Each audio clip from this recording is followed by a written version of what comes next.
Welcome to another episode on Novels by Kingg, an audiobook series. Subscribe to the channel, Novels by Kingg, and check out the website, kingdouble.com. That's KINGGDOUBLE.com. We present to you today the audiobook series, Double Cross, Novels by Kingg. Enjoy the show. Double Cross, novel by Kingg, Chapter 3, Plan B. Rosita is home alone, waiting on Cypress to return from his plumbing job. She goes to the bathroom to take a pee. Before she sits down, she goes into the bathroom cabinet, moves around a few items, and grabs the pregnancy test she hid the night before, talking to herself in the mirror while taking the pregnancy test out of the box. Okay, look, we're gonna take this test again, and you better pass it this time, okay? Last night was a fluke. It was probably too horny and had a misread. It better, cause I don't need any babies fucking up my body. But babies are cute. We would have a beautiful family. What would Cypress think if I was pregnant? Girl, we ain't pregnant. Now pass this test. She takes the last unused strip out and pees on it. Waiting in the mirror, not saying a word, just staring at herself as if she was her own support system, her own best friend, both waiting on the results.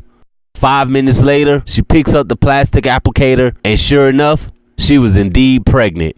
Fuck! Cypress is driving on the interstate heading towards Terrence's place when his phone begins to vibrate in his pocket. He pulls it out and reads the screen. Call from wifey. Hey sugar, what's up?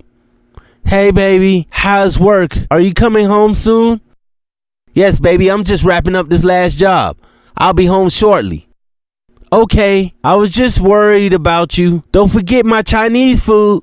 Yeah, baby, I know. You want Chinese fried rice with shrimp and crabs. Chicken fried rice with shrimp, 2 egg rolls, and crab ragoon. And don't forget the fortune cookies. They never want to give us them anymore. I'll remember, baby. I'll be home shortly. Give me another hour to finish here. Another hour? Ugh. The longer I'm on the phone, the longer it take for me to get done. Let me finish up and get home to you. With my food? Yes, baby, with your Chinese food. Oh, I love you, babe. You're the best. Love you too, honey. Cypress hung up the phone before Rosita could linger on the call. He wanted to talk to her, but his nerves were still jumping in his chest. He was not out of the clear just yet. He had to make sure he stayed focused to get his share of the heist. Cypress ditched the getaway car on the outskirts of town after thoroughly wiping it down. He caught the city bus the rest of the way to Terrence's house.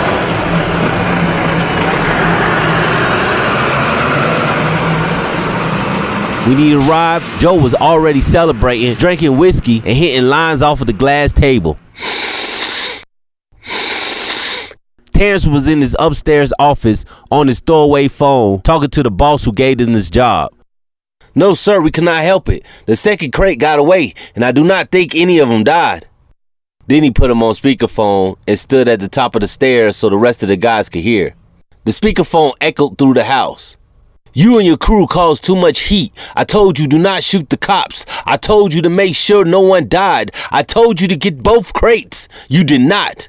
Now the bank is all over the news, and one of the cops is dead.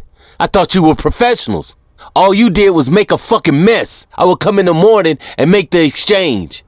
In the morning? We want to get paid now. Now? Now you are all over the fucking news. You killed the wrong guy, man. Now you and your crazy clique have to wait until further notice. I told you to keep a low profile.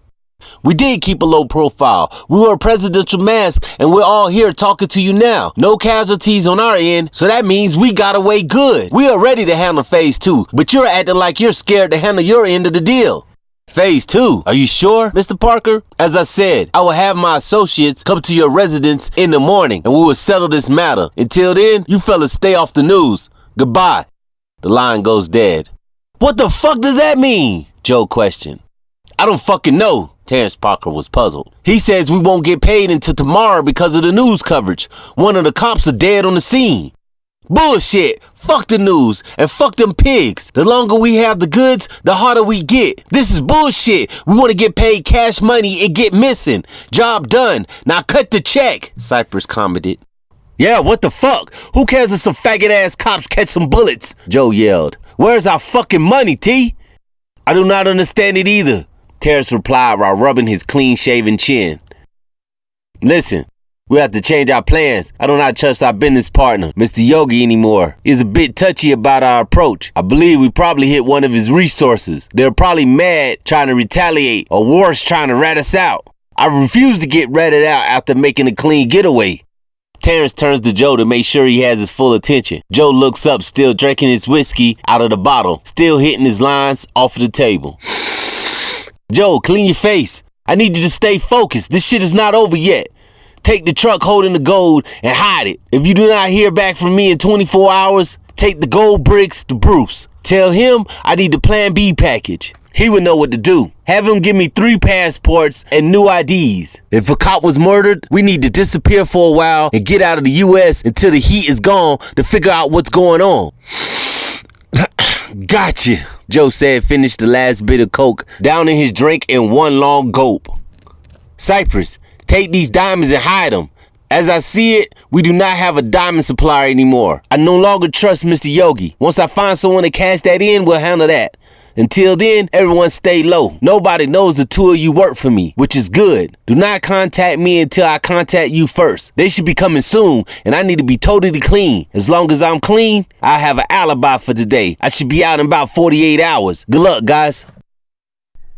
Cypress walked out of Terrence's residence confused. They just robbed a bank and probably killed a few cops. For what? A bag of glass? How much could these diamonds be worth? He had no idea. He just wanted his money. He barely had cash for to get home. He was pissed, walking to the bus stop for the second time today. How do you commit a bank robbery and catch the bus? He was furious. Fuck, I forgot this woman's Chinese food. Stop requested. He got off the bus a few stops short of his home.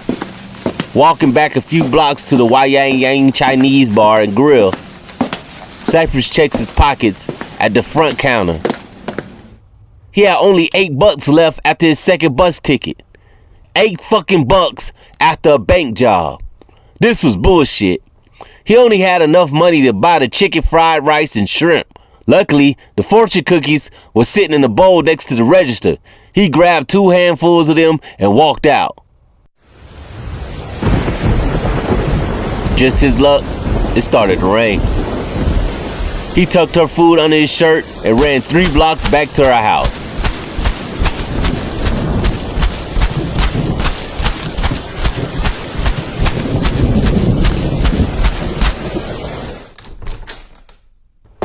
Honey, I'm home. She was in the shower. He set the food on the counter and hid the diamonds in the empty invisible wall safe. When he first moved in, a week before inviting his lady to see his new house, he built a hidden safe in his hallway behind the bathroom. She never knew about the wall safe. He never planned on telling her about it either. He went into the bedroom and got completely nude and crashed. He was exhausted. This bank job had his nerves bad. She walked out of the shower completely nude also, with water still dripping off her freshly clean skin. She always dripped dry when she took long bubble baths. Hey, baby. I didn't even know you were home. Yeah, I just walked in. Did you get my food? Yeah, baby, it's in the kitchen. Oh, you're so sweet. She comes back with a different attitude. Where's the rest of it? Huh? Where's my egg rolls and cracked ragoon? Girl, be glad you got that. I bought you some extra fortune cookies. What did you say? See, this is what I'm talking about. You can never do anything right. I give you an order and you fuck it up. She began to cry. Baby, why are you tripping about a bag of fucking cat meat? Fuck you, Cypress. You do not care about my feelings. Why are you so defensive? What is really wrong with you? What is wrong with me? I'm fucking pregnant for a guy who can't even bring me food that I've been asking for all day. Wait, what? You are pregnant? When? How? The fuck do you mean, how? You fucking came in me, that's how. How many months are you? I don't know. I took the test last night and another one this morning. Well, why didn't you tell me sooner? I tried to this morning, but you were too busy with your new job. I'm sorry, baby. I didn't realize. I saw your butt was getting a little fatter. I thought it was from all the good loving, but pregnant? I had no idea. Wow, we're gonna have a baby. Yeah? Come here, sugar bunny. Give me some love. We're having a baby. I'm gonna be a dad. That night, they made passionate love to each other. Cypress didn't fuck her as hard as he normally did. Instead, he was gentle. They still made love all over the new house, eventually climaxing on the new couch. They snuggled together, sporking tightly on the couch in the living room, both falling asleep as the TV watched them.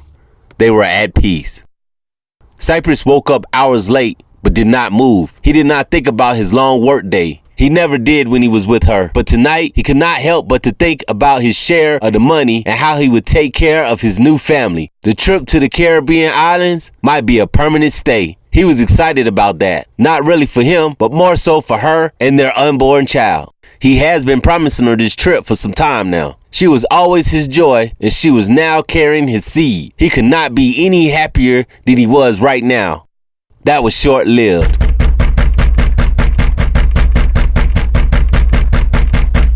FBI! The hinges flew off the front door. Cypress and Rosita were woken up 5 a.m. by the local police and the FBI in a full riot gear, protected helmets and shields. FBI, get on the ground! Try anything and I'll blow your head off! Armed cops quickly busted down the front door. Cypress and his woman Rosita was still sleeping on the couch, fully nude with no covers and nowhere to run. The feds were in their home and on top of them before they could even open their eyes. The first officer to breach the home entered with a fully loaded AA-12 shotgun with the blinded LED flashlight. The buckshots from the gun could be sprayed to any object in the light's projection. If the light could touch you, the buckshot could spray you with this lethal force. This muzzle was pressed against Cypress' head. Get on the ground! Get on the ground! Cypress had no time to react. He was butt naked, hogtied, and handcuffed in the living room in less than 30 seconds. The mother of his unborn child was escorted by a masked officer and forced into a nearby kitchen. She was still undressed watching her unborn child father being apprehended. She was hysterically crying and screaming for understanding. She could not understand how Cypress could have had the FBI bust down the door. Cypress was a good man who worked hard for his money, not a wanted criminal. This must be a mistake. Stop! No! Stop! Cypress, no! Officer, stop! What did he do? What did he do? No, don't take him to jail. Why are you arresting him? He didn't do anything. Sorry, ma'am, but your boyfriend here is no saint. He is wanted for multiple crimes across the nation, the masked officer said firmly. Another masked officer handed her the nightgown out of the bedroom after fully searching it.